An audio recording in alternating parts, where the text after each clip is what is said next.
Welcome to EntreProgrammers Podcast, the podcast for developreneurs, where you get to be a fly on the wall listening to real conversations of developers trying to tackle the challenges they face as entrepreneurs. Hey, Josh Earl here with a quick message from our sponsor, Signal Leaf. Look, doing a podcast is a lot of work. The last thing you need is a podcast hosting service that makes you jump through a bunch of hoops just to get your episodes published. My co-host Derek created Signal Leaf with one goal in mind, to build the easiest podcast hosting service out there. It's the simplest way to get your new podcast up and running quickly and without any hassle. If you're thinking of starting your own podcast, just use Signal Leaf. Then you can get back to polishing the lyrics for your own official podcast rap song. We're on the air. I know that there's a couple of people that watch the videos. So. But nobody commented on these stupid Google Effects glasses. Yeah, that's true. I'm highly disappointed. They're like John. Maybe. It does fit my face pretty well. Yeah, if I look at it at the bottom, it just looks like you're wearing glasses. Right. There were times, Derek, last week where you scratched your eye and it looked like you were reaching under the glasses. Like, yeah, it was hilarious. Oh, my eyes. All right, yeah. So this week we have Amir joining us, and Amir is basically the author of an app that hit the #1 app in the Apple App Store, which is quite impressive. The Google App Store, we wouldn't have even paid anything. But Google Apple App Store, now that's some crazy stuff. Apple. Yeah, and the great thing was that at the end of the year, I actually got featured by. Excuse me. Let me take a drink of water. Yeah, at the end of the year, I actually got featured by Apple II as one of the top 10 apps of 2014. Nice. Oh, nice. So that's awesome too. Should bounce it up again, right? It did. It did. Cool. So tell us about that. Tell us about the app, about the marketing, about the development. What do you want to share? Because I love hearing about this thing. Yeah. So if you want like a detailed account of everything that's happened, I have that on my blog. So it's at amirrajan.net, and then there's a link there for the actual, I guess, a dev diary that I kept. It's over 9,000 lines of words, though. So I read the whole thing. Yeah. Very, very interesting read, actually. Yeah. I mean, I think the biggest thing. So a lot of the takeaways with regards to marketing is that it was surprising that getting marketing on, let's say, like the where you would expect marketing to really help. Oh, I got on this huge, or I got a 4-star review on this on Touch Arcade. So Touch Arcade was a really big, is a really big game arcade website. Right. And then I got in 2013 Giant Bomb, which is I guess a subsidiary of GameSpot. I got 2 editors on there, put me on as one of the top 10 games of 2013, the web-based version, nice. And then they put a link to the iOS version. And you get all these things put together, and from a download standpoint, I was like, oh, okay, this is going to be awesome, and it didn't really convert to that many downloads. Yep. Yeah, I think back in December of 2013, I was on Forbes, two articles in Giant Bomb, and in Paste Magazine, which was another like gaming syndication, and all those happened on the same day, and I think I got like 80 downloads from all those publications. Wow. That is surprisingly little for that much press. Yeah. It was extremely surprising. And the other thing is that word of mouth is a really big deal. Like, if you can get engagement on your app to that level, it's incredible. It is very powerful. Because what happened was that I made it to the #1 spot. And when you're at the #1 spot, you don't deploy a new version of your app. You just kind of all right, I'm just gonna hold off and wait. So after we hit the #1 spot and we started to drop down, that's when I deployed a new version of the app. And in that version, I actually did voice commentary. So instead of like going through trying to get publishers to talk about the game or whatnot, I was just like, hey, if you beat the app, you get this developer commentary at the end where I get to talk to the person directly. Oh, that's cool. Yeah, and that increased engagement so much. And then from that perspective, instead of like trying to have in-app purchases or anything like that, I just told them that, look, if you like the game, gift it to your friends. Right. Just do that, and that in itself would be just so helpful for all of us. And like a year later, when I created a prequel, I updated that developer commentary again to talk about the prequel. So so pretty much everything kind of funneled through a darkroom. So another thing I was surprised was with the long tail, how long of a tail this app has had relative to other apps in the App Store. There's only like one other app that I feel that's like an indie, relatively an indie shop, and it's called Plague Inc. And they've been in the top 20 apps. They fluctuate. It's volatile for the most part, but they fluctuate in the top 20 games in the App Store for, I guess, been over 2 years now. Wow. So it is incredible, but it's hard to correlate anything realistically outside of marketing doesn't help, surprisingly. Yeah. or marketing from like really public syndications just didn't have that kind of impact. Another thing I noticed was you do get downloads with regards to Twitter. The great thing was that the web version went viral first, so I actually had a funnel that I could kind of tweet to, and I created a Twitter account, a Darkroom iOS, and the great thing was that I actually kept the persona of the game within the Twitter handle. So instead of saying, "Oh, thanks for downloading the game," I would say, send the snarling bees, kill all the villagers. So it's like a minimalist, minimalist text-based RPG. So I wanted to keep that same premise and that same vibe.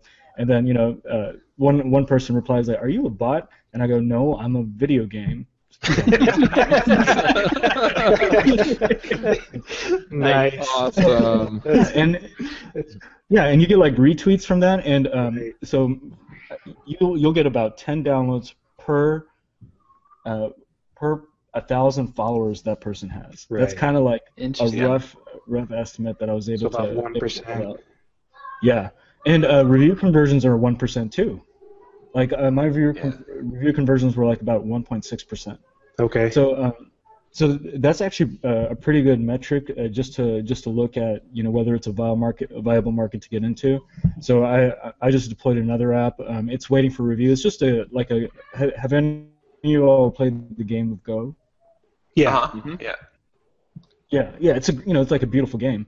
And what happened was that it was like, well, all these Game of Go's on the App Store, they use this like really crappy wood grain thing, and it's not aesthetically pleasing, and it's clunky. The AIs are fine, but having an AI for a game of Go, just an amateur will eventually be able to beat those AIs. Right. So I looked at the top Go app out there, and I went to all versions, and then I looked at the lifetime of the application. They've had about 450 reviews at $3.99 for their game. So just taking that 450 and saying, okay, I'm going to make the assumption, a really conservative assumption that they have a 3% conversion rate. So from that perspective, it's viable to say, if it takes me a weekend to build this version over the lifetime of that application, I could potentially make X dollars. So when you say conversion rate in this case, is that like number of downloads to number of people who actually review it? That's correct. Okay. That's correct. So a Darkroom has 25,000 reviews right now. Wow. And, yeah. 25,000 reviews. The average review, I guess, overall is at a 4.9. Wow. That's great. Wow. It's so That is awesome. incredible. Yeah. And Go ahead. Oh, I was saying, and the downloads, we just passed about 2 million downloads. Wow. In the game. So it's one of those things where it 2 million and one. 2 million. Yeah, I've already got it too. You should check out the prequel. There we go. The interesting thing, I think, to give a little background to people who are listening that might not be familiar with the game, is that it is a simple game, right? It's like the text-based, like click the button. Like it is not. I remember reading in your post you talk about how it's like you're just dropping text box controls onto it. Oh man. Yeah, that was funny. It's like when I hit the number one spot, I actually had recruiters contact me. And they were like, man, we saw you had the number one app, and we would love for you to work for our company. It's like, have you played it because if you want to do progress bars, if you need a guy that's an expert at progress bars, buttons and labels, I'm your guy. But you know what? That just totally proves my point, though, right? Because I always say that your name is so much more important than your skills. Like you have to have some skills or you're a fraud, but I mean, everyone cares about the name, right? They don't care so much about they're not even looking at the app. They're just like, oh well, I've seen this guy. He has #1 app. He must be like the most awesome developer ever. But it also proves the point of creativity with limited resources. Right. Yeah. You can do some absolutely amazing things with text boxes, labels, and progress bars. It's brilliant what you can do with that. Yeah, and just like with regards to like bricks and building a wall up, what ended up happening was that because it was so simple, I actually had a bunch of teens just email me and say, oh man, I want to get into game development, because they're seeing something that's so approachable to them. Right. And I was like, okay, well, I'm getting enough of these emails where it might actually be worth doing like a Twitch channel. So. Right. Oh yeah. Yeah, so that's where I was like, okay, well, I'm getting the emails. I have a direct, I guess, connection with them with regards to like potentially setting up, doing an additional developer commentary to say, hey, if you want to get into game development or inspired, go check out my Twitch channel. And that all happens just because of the regular downloads I got on the game. So now I'm starting to do Twitch, and then it's kind of like a snowball effect. I don't charge for any of the Twitch streams that I do. And all I request is they download the game, and if they download the game, then that increases my my ranking in the App Store. Right. And then it's just this redirection of this really good like 403 redirect that happens to the game. Nice. That's amazing. 403, right? I think it's 300. Yeah, whatever. Yeah. Whatever. Either way.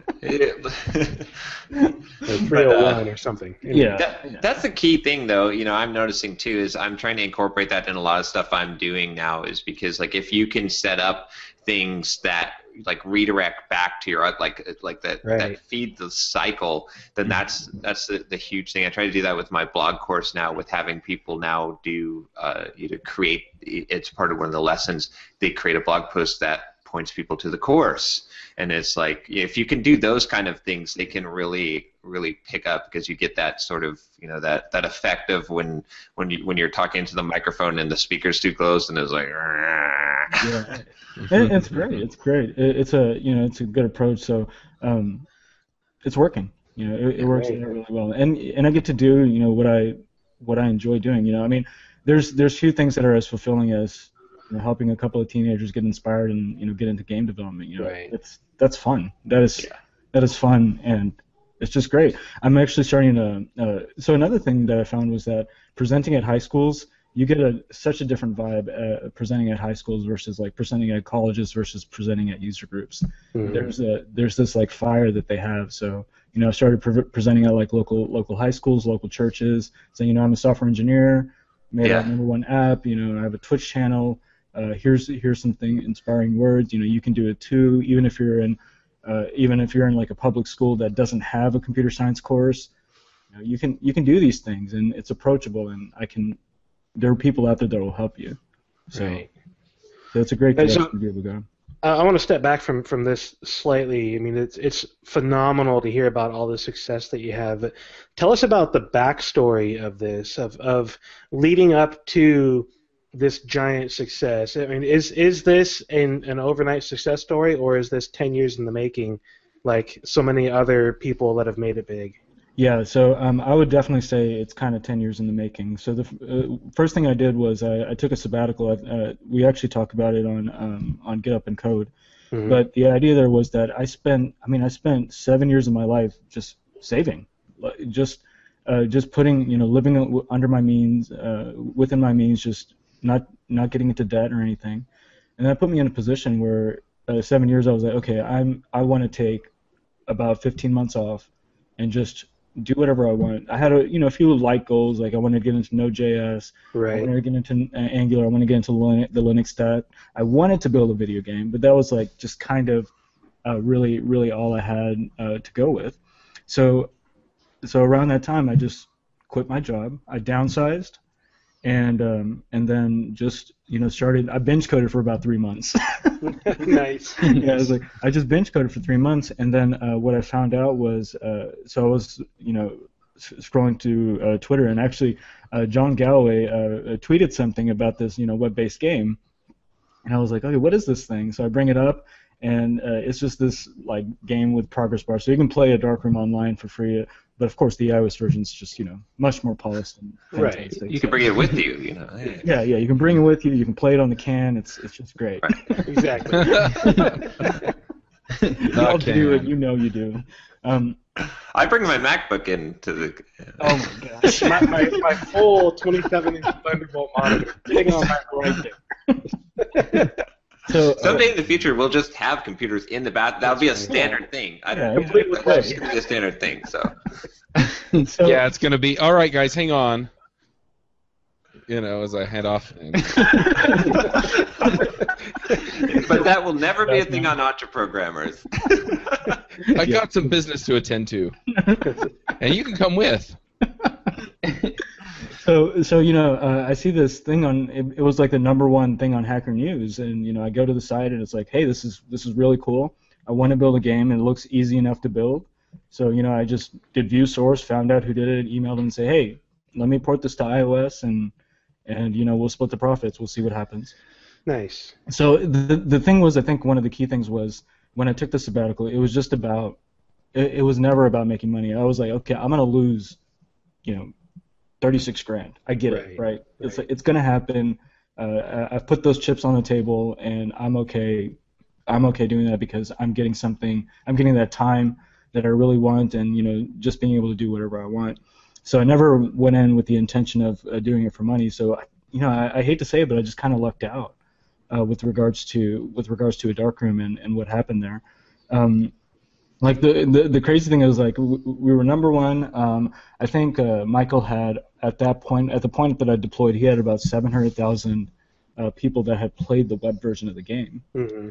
So I was like, all right, I'm gonna deploy this this iOS version, and we're gonna make $6 grand the first day. It's gonna be awesome. I deploy the iOS version, we get like 30 downloads.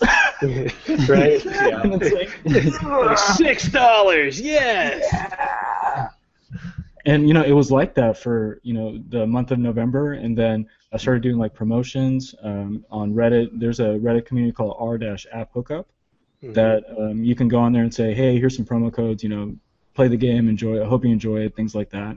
And then I would tweet a little bit, that's and whatnot. And then the crazy thing that happened was that around December time frame, I actually got a reply on my Twitter handle.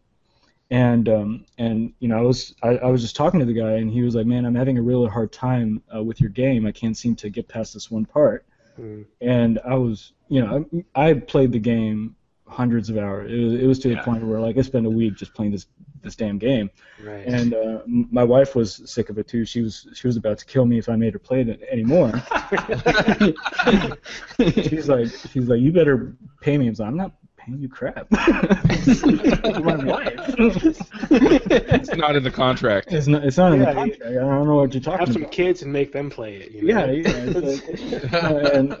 And so I was playing this game, and then he replied back. He's like, no, I'm blind, and I'm actually playing this using the voiceover capabilities on iOS.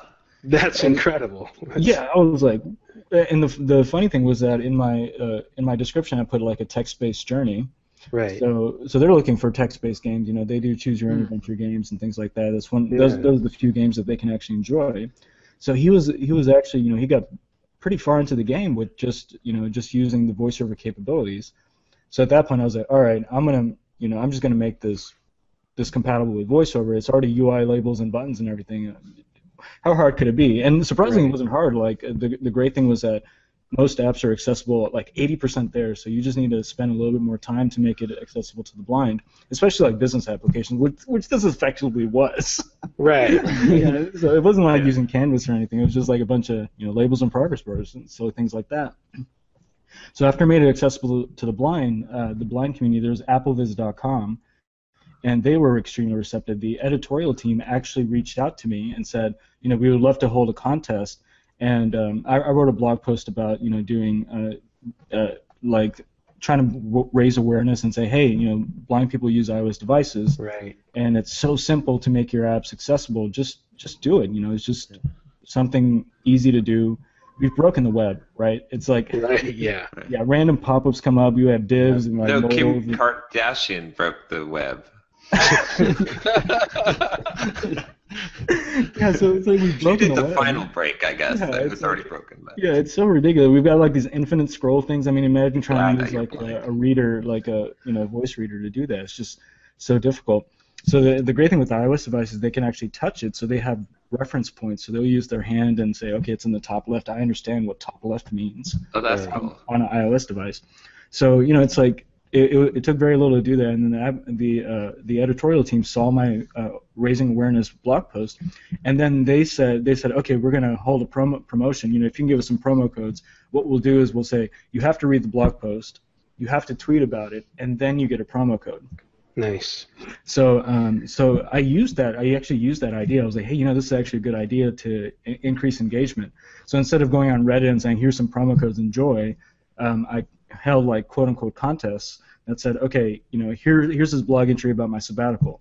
Read it, prove to me that you read the damn thing, and then I'll give you a promo code. Mm-hmm. And what ended up happening was that you'd actually get comments on your Reddit entry outside of just great game or thanks, and that's one of the important things of Reddit, is to be able to have those like interactions and get those good comments in there. So then my Reddit posts were upvoted a lot more than the regular posts or the other app hookup posts that were out there. Mm-hmm. And that fed that same loop, because it was like, oh wow, okay, I mean, he gave away promo codes, they're all gone, but I still want to read the blog entry because of all the great things that people have been saying. Yeah. And then I built on that and said, you know what, I can talk about the game development process. And then I went to our game dev and did the same thing there. It's like, okay, well, I'm not going to do any promo codes here, but here's a post-mortem with regards to the holiday season. Here's what my download numbers look like, or here's what my revenue looked like for the first month. And all those things just like, because then I got known in the game dev community. Like, oh, we have another ADR, post-mortem. Let's upvote it. Let's talk about what happened there and whatnot. And I get 200 upvotes for that. Wow. So, and that goes back to what you say, give 90% of what you have away for free, and then my 10% is just buy the game. Yeah. Exactly. Yep. Mm-hmm. The best part has to be, I'm thinking, like, then did you tell your wife after she had played this game so much and played this? Now you have to play it with your eyes closed? I would not dare do that. Yeah, I actually just did that myself. And so the cool thing is that on iOS devices, there's actually something called they have a mode which will actually turn off your screen, so you can't cheat. Oh, really? Wow. Yeah. Oh, nice. Yeah, and so you use that mode, and the funny thing was that blind people said, "Oh yeah, I just use that mode for privacy because I don't want other people to see what I'm doing." So right. It's just I don't need the screen, so I just turn it off. Can't see it anyway, so Yeah. why have the screen on? So I mean, the feature was for developers, but I'm glad that you're getting some usage out of it. Yeah, it's called Screen Curtain, and you just enable it, and it's a funny gag to play on someone. Nice. You take the phone, it's like turn on accessibility, and then it's a triple tap with 4 fingers or 3 fingers or something, and Screen Curtain turns on, and they're like, I can't use my phone anymore. So what happened was that continued engagement happened. So it was no longer, oh, there's a dark room and then there's this anonymous company behind it. Now it's, oh, this is a dark room and it's Amir that's building it. It's Amir and Michael that are talking about it in dev commentary. Oh, Amir and Michael deployed another game, or Amir built a prequel, or Amir's doing a Twitch channel. So that all supplemented each other and really helped out.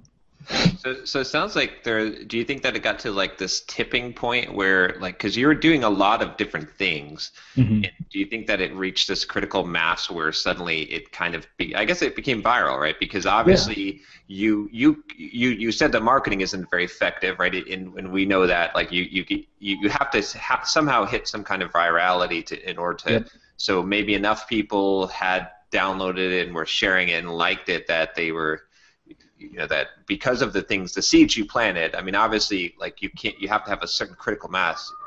You have to plant enough seeds. But is that how you attribute this? Or? Yeah, I mean, so the only thing, what happened was that it went viral in the UK first, Yeah. So I look at the downloads over and over again, and every morning it's like, oh, how many downloads did I get? 20, sweet. So one day I looked at it and I got 800 downloads, and I was like, wow, oh, where'd this come from?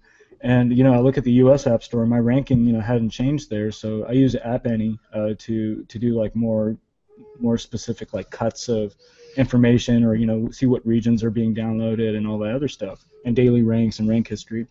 And it turned out that I went from like the 1500th app, the 1500th game, to the number 5 game in like one day, just out of nowhere. Wow. And then the next day I became like the number 1 game, and the day after that I became the number 1 app overall. And wow. In the UK, and I was like, this is insane. I looked online. I think I reached out to some developers in the UK also. It's like, can you Google from your Google and see if you see anything? Because right. I don't see anything about a dark room, and I just out of nowhere it just hit the number 1 spot there, and wow. it lasted for about 5-6 days, and it dropped back down. The tail was pretty long over there, and then out of nowhere it started rising in the U.S. And it was a very long week watching it rise in the U.S. And then it became the number 1 app in the U.S. and it stayed there for 18 days. It was funny. It's around that time a bunch of tornadoes were breaking out everywhere too. So you'd see like the hurricane apps, get downloaded, and it's like it becomes a number 2 game, but I'm still number 1. It's like even Mother Nature can't take down Nice. And it's to be able to say it's like I ranked at one point. I ranked higher than Minecraft, and wow, that puts it in perspective, right? Wow. For a period of time, I ranked higher than Minecraft, and there was another game out there called I think it's called like Heads Up. Have you seen that game? Yeah, so it's pretty much a number 1 app all the time. Like if you look on any app store, Heads Up is that game, and it's basically like you wear those headbands that have words on there, and then you're supposed to guess the word and stuff. But it's an app that's endorsed by Ellen DeGeneres. So it's like I'm beating apps that have like celebrity backing. I'm beating Minecraft. Nice. I'm beating apps built by Squaresoft, and these like big AAA titles. And I think another thing that helped it was that it was so out of the box, right? Yeah. Right. You usually see number 1 apps or number 1 games are like these beautiful games like Monument Valley, or really addicting games like Threes or something. And then here's this game with a description that's like awake, head throb, and vision blurry.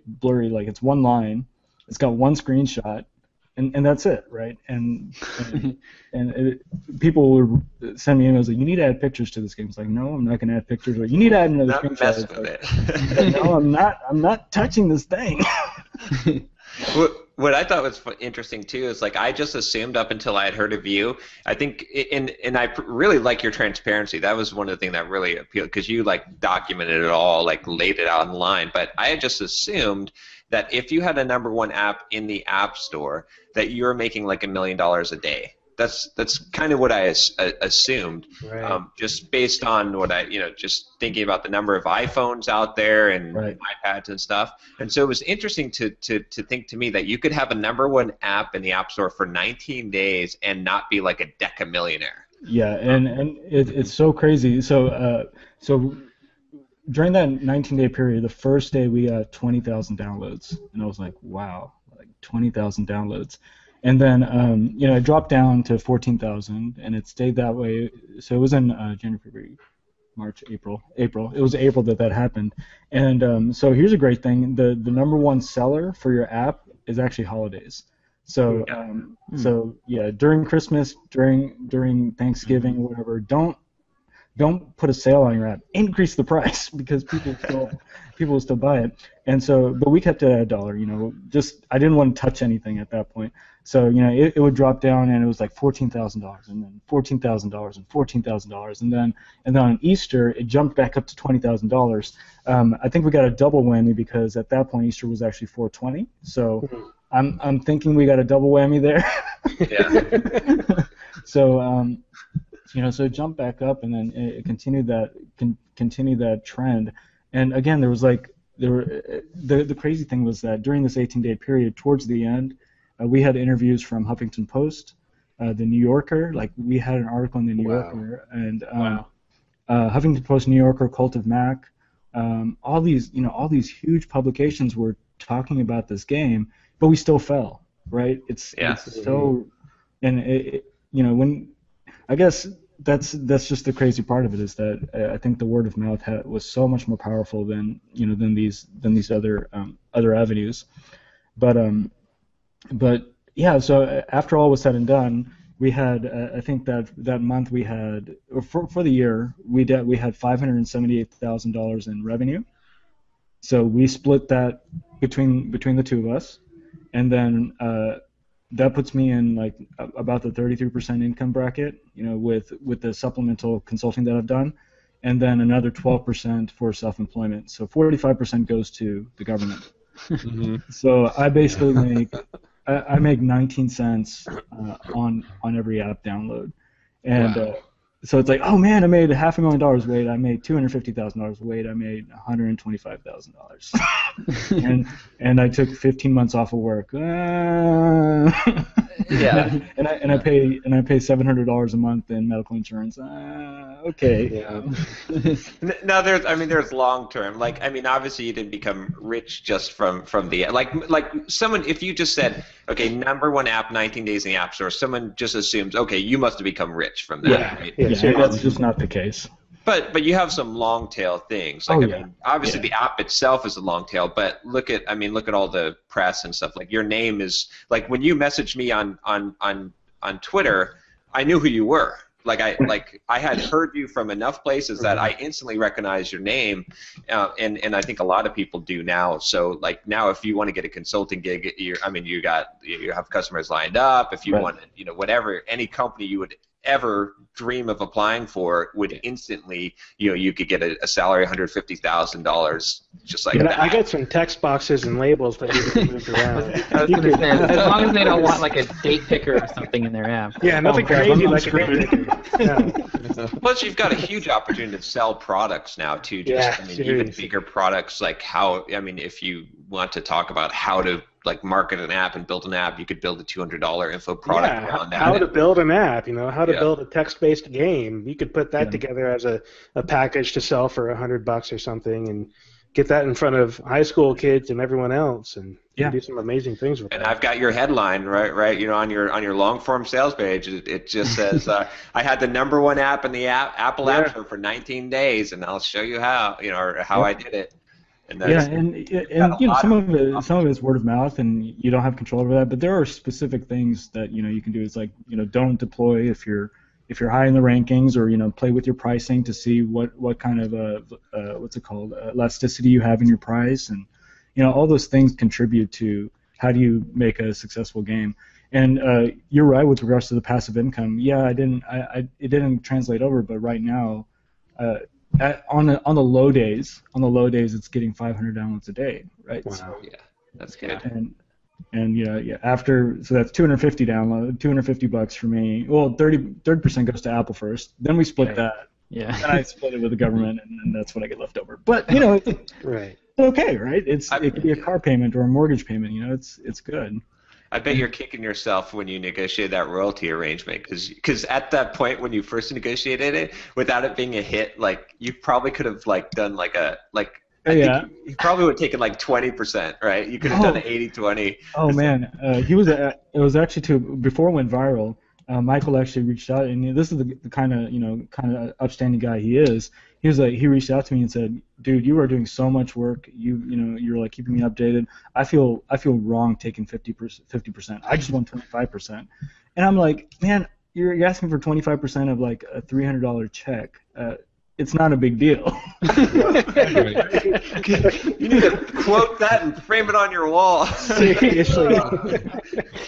But the other great thing is that I ended up making a prequel to the game, and the prequel to the game was all me, right? So that's 100%. I was like, hey Michael, I'm gonna make a prequel to this game. I'm good for it. And if you want something, if you want to put your name, I was like, no, just make the prequel. That's all yours. I'll be happy to tweet about it, endorse it. No big deal. Good guy. Yeah. So yeah, he's a great guy, and I do the same thing for him. So like he built a new game called Gridland. So as soon as that came out, I did an update for a dark room and said, hey, play Michael's new game called the Gridland, and then or Gridland, not a Gridland, sorry. The indefinite article, he got rid of that for that specific game. But so with the Ensign coming out, as soon as that got released, it got featured by Apple as one of the best new games. Nice. So the great thing, the one thing I figured out about Apple is that the only thing that's calculated or that's automated is your ranking. That's based on, it's like a moving average of how many downloads you have, and so you can pretty much gauge how many downloads an app is getting based on its ranking once you have apps in the App Store. So, but everything else, all the other featured lists that you see, editor's choice, best new games, best new updates, that's all curated. Yep. So there is a human being that's going through and doing that. So as soon as the prequel released, well, that got featured, but then inside of the prequel, I have a message that says it's strongly recommended that you play a dark room first. So nice. Then they would download that, and then they would download the prequel, and then you for about a 3 to 4 week period. A dark room was number 6 and the Ensign was number 7. Under the games category.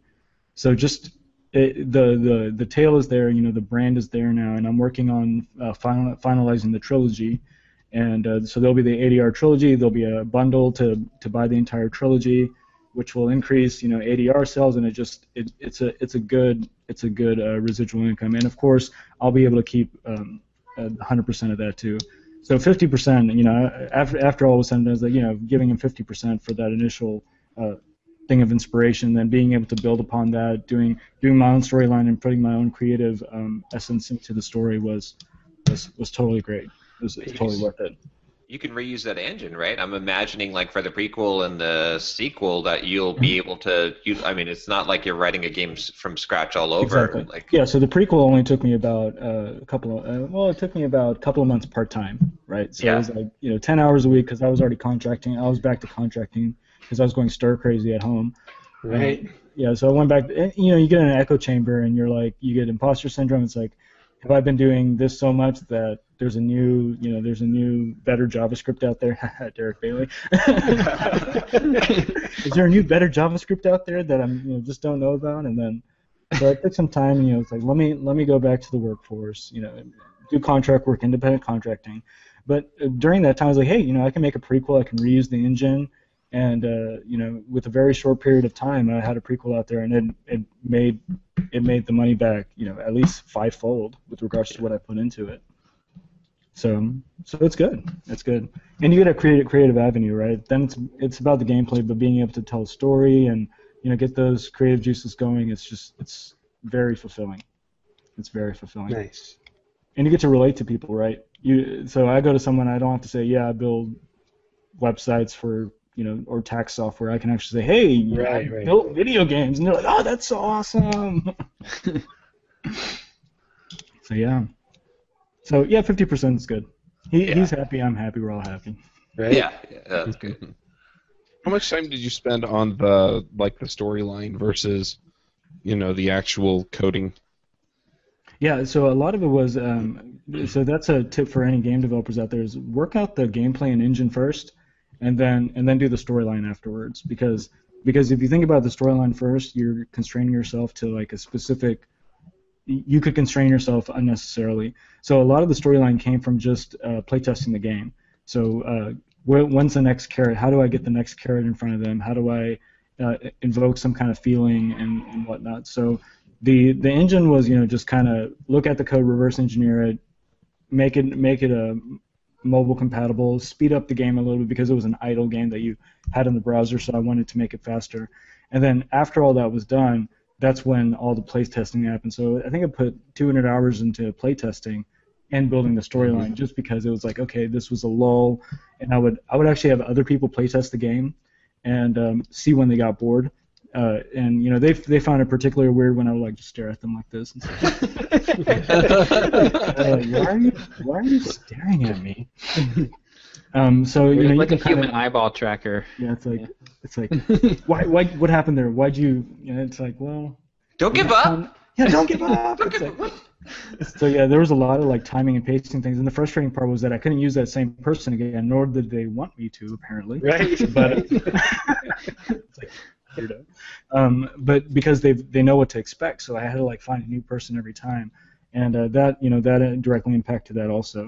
And so I'm a gamer at heart, so I made the game harder at places, and then when my wife played it, was like, this is too hard, and it's like, all right, I got to tone it down and make it more casual in certain aspects of it. But all those things were part of it, and the pacing is the storyline came out because of the pacing issues that I had in the game. And then after I fixed the pacing issues, when the blind started playing the game, there's like an end game sequence that's kind of like an arcade style thing that is not really helpful to anyone that's blind because they can't maneuver from that standpoint. So it became more of like a cinematic to them, audio cinematic. So then I added additional storyline elements that were only available to the blind people. And then after that, I was like, well, I can make this visible to everyone, so you get a nice closure and everything. So it was like this incremental, progressive process with regards to a storyline. Huh. So, yeah, I'm just a hack. I'm just a pacing hack that I was like, I need to put something here. So let's do this. That's interesting. Yeah. I've always imagined video game development being more focused on getting the story right and then making it work. Yeah. But isn't that like what people? I mean, this is why I appreciate Amir so much, being so transparent, because he's like just telling. I mean, I have to suspect that it's more like what he says in general, because I think that people try to make it seem more grand than it is. Right. That's a problem that I had with a lot of software developers. It's like, oh yeah, but it's not really that hard. And it's so that transparency is awesome, because I think this encourages other people, like, yeah, you could do this. There's a lot of things that you could do that you wouldn't think you'd be able to do. Yeah. And and I think so you just have to be extremely observant and polished, and then stay consistent with why you're doing it, right? So for me, there were a couple of times where it was like, oh, we should have in-app purchases or something like that, and it's like, no, this game is not about immersion. If you do a pop-up for an ad, that's gonna kill the immersion. If we do a stupid in-app purchase, that's gonna kill it. Yeah. So we I did some of the math, and based on our conversion rates for ads, we probably would have made double what we made. But the other aspect of it, if it was ad-based, maybe they wouldn't have enjoyed the game, right? So there's that other aspect. There's that other aspect of it. So we had to stick to our guns with regards to that perspective. But then we got respected for it, because all the reviews said, like, no in-app purchases, no stupid, waiting stuff, no ads, none of that crap. It was just a good game. It had an ending, and it left me, wanting more, and 5 stars. It was great from that perspective. So just being inversion and being so unrelenting with regards to polish and just iterating over and over and over again was I think an extremely important component to making solid advice for anyone doing any kind of development. Yeah. I mean, that's a lesson that I'm constantly having to relearn, especially with Signal Leaf. I've got so many things that I want to do with it and so many great ideas, and I really need to take more time to polish what's already there, because nobody wants to use a system that does everything and does it poorly, but everybody wants to use something that does one thing and does it very well. Yep. Yeah, so adding that polish is incredibly, incredibly important. Right. It's good to see that gameplay wins. I think that's probably also a thing that, like, you're seeing so many apps in the App Store where, like, oh, come on, this is just like whatever, like, there's no gameplay, it's just flashy, or it's like right. Stupid. And then this game is like, there's no flash, it's only gameplay, which is solid, interesting gameplay. Like, the game mechanics is the interesting thing. It's like when I started playing the game, I was hooked on it, because I was like, oh, I want to get to the next thing, I want to see what happens next. And then when it went from the one place to the kind of, I didn't want to give you spoil. Well, yeah. Now, when you got the compass. Yeah, exactly. Yeah. At that point, it was like, whoa, now it's a totally different game, and it's like there's a lot of surprises and cool stuff in there that made me feel like when I was playing those old games, before they got 3D. Like, 3D was what killed games for me. I was like, they just started making crap games after 3D engines came out.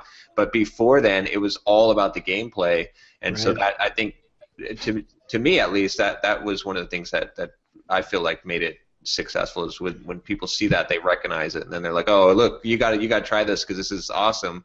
Right. So. And that's what was refreshing with the App Store. It was so out of the box from that perspective. Maybe if I deployed it to Steam, it may not have done so well because there's such a good indie presence out there, and there's so many like incredible games already on Steam. But because it was iOS, and it's like, oh, I'm dealing with all these like idle games that try to get me to do in-app purchases by making me wait on these progress bars and things like that. Right. It just was so refreshing to people to say, okay, so this is what a game can be like if people stop being greedy about it. Cool. Well, the other thing is, I think these guys have pretty much said it, is just, the design, isn't the compelling thing about the game. And I'm picking up iOS development right now just because I have a podcast that I've been doing on iOS development for the last year and a half, and I'm still a beginner. And I felt bad. Don't worry, I'm right there with you. So so I spend an hour here or there, picking it up every week. You do text boxes. Yeah, no, yeah. I have never built a text. I have never put a text box on an iOS app. I'm serious. I've never done it. But I think this is the thing that is really hitting home to me, is that if people want the thing, it doesn't matter. It matters to some people what it looks like, but just get it out there. Just put it out there for people to see and use and touch and fiddle with, and and then if it needs that professional polish later, then you can add that in, but it may not be the critical feature, and if it's holding up your launch, then you may miss out. Yeah, and I think that's a very valid point. People, when you release an app, you're not going to get a lot of downloads. You're just not going to, unless you find your niche, and like for the game of Go, as soon as that gets deployed, I'm going to find the forum that has the top Go players in the world, and that's who I'm going to pitch it to. But yeah, you might. I got 1-star reviews. 1-star reviews from people that said it was boring, or 1-star reviews from like crashes that would happen because of bugs, and they were in the early releases. And it's like, okay, well, I have a crash, I know about it. I'll just release often, and you start iterating on that quickly. You take in the feedback. You get a 1-star review or a 3-star review. They usually tell you what was annoying to them, and then you fix those things, and just iterate often, and don't worry about it until you stabilize and you start rising in rank. And did you get any reviews that said it was ugly? Oh yeah. I think one of the media coverages was like, man, this is a great game, and it's like a beautiful gift, but it's like getting an Xbox wrapped in used bandages, and it's like, it's like, wow, I can appreciate that. That's so, but yeah, it's just one of those things, and that's something I won't change, right? I won't add pictures. That went against the game's not for you, and that's okay, right? You can go play some other game. Yeah. But I can't read it without pictures. Yeah, it's like if you put pictures, they can't read it, and that's what people. That was really interesting. Is like people compared it to like just a really good book, right? You just lose yourself in the book, and it's like interactive fiction more than a video game, and they just really enjoyed it. I have to say I like your marketing approach too, because like when you're talking about the Go game too, like you're talking about going where the audience is, as opposed to trying to get people to come to you. And so many people are like, build it and then let's get the people to come to me. But it's like with the game, you went to the Reddits, the subreddits, and found the people, and found the and found the gamer editors, and to some degree. But that approach, I think, is a really smart approach. Yeah, there was actually a subreddit for incremental games. So I'd go on there and say, hey, built this incremental game, try it out, and then just that one comment got me 40 downloads, and that nice. Thinking about that, it's like, well, that's quite a bit. That's equivalent to getting published in Giant Bomb, Yeah.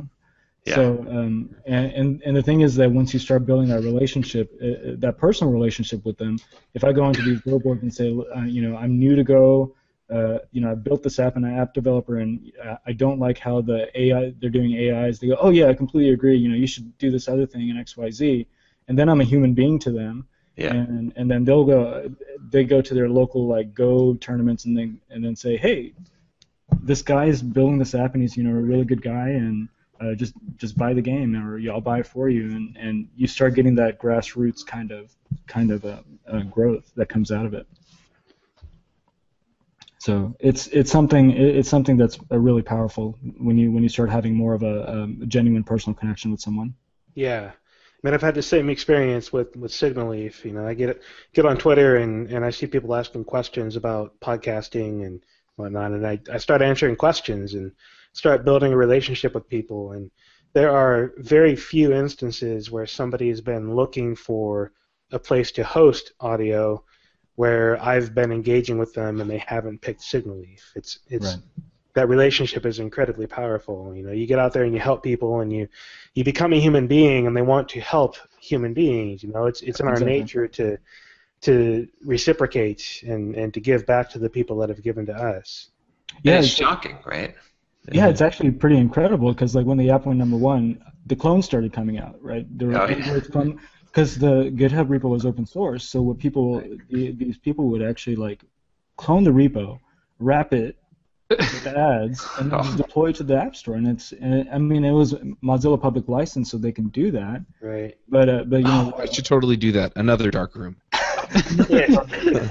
A darker room. The darkest room. All the text labels are going to be completely black. That dark room. Now with ads. With ads. But like the reviews would say, I'm not, don't touch this thing. This isn't built by Amir. This isn't built by Michael. These guys are, stealing this. And even though it was MPO, there were these app developers were like, no, this is NPO, it's open source. And they'd posted the forums, and they're like, that's kind of an asshat move to just take this game and clone it just because these guys haven't created a legitimate port. Right. So you get that following that protects you, and I've had people that actually reported apps on my behalf. So that's another clone, and they'll report it for me. Want to start a business, but you just know how to code? Listen to the EntreProgrammers, and we'll teach you straight up to be developers.